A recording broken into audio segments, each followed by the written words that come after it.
Willkommen zu dieser technischen Anleitung zum Dyson SV11. Wir sind Kelatos Informática, Spezialisten für technische Reparaturen. Wir holen dein Gerät direkt bei dir zu Hause ab, führen eine kostenlose Diagnose durch und schicken dir einen Kostenvoranschlag, bevor wir reparieren. Keine Anrufe, keine Fahrten. Wir befinden uns in der Calle Joaquín María López 26, Madrid. Bequem, transparent und professionell. Link in der Beschreibung.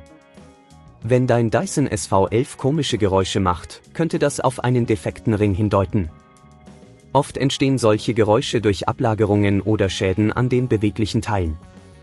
Wenn du das Problem nicht rechtzeitig behebst, kann es zu größeren Schäden kommen, die eine teurere Reparatur erforderlich machen.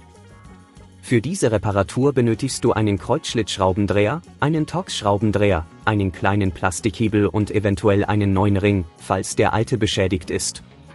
Zuerst musst du den Dyson SV11 sicher öffnen. Achte darauf, dass das Gerät vom Stromnetz getrennt ist.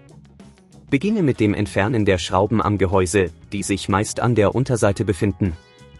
Sei vorsichtig, während du das Gehäuse abhebst, um keine Clips oder Halterungen zu brechen.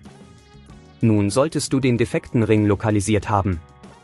Oft ist dieser direkt am Motor befestigt und kann durch leichtes Drehen gelöst werden. Wenn du den Ring entfernst, achte darauf, die Kabel nicht zu beschädigen. Du musst möglicherweise auch einige Schrauben lösen, um an den Ring zu gelangen.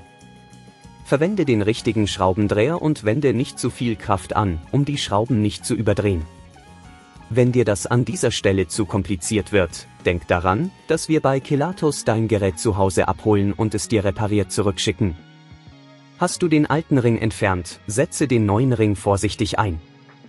Achte darauf, dass er richtig sitzt und alle Halterungen einrastet. Schließe das Gehäuse wieder und befestige alle Schrauben. Überprüfe abschließend, ob alles fest sitzt und das Gerät korrekt funktioniert.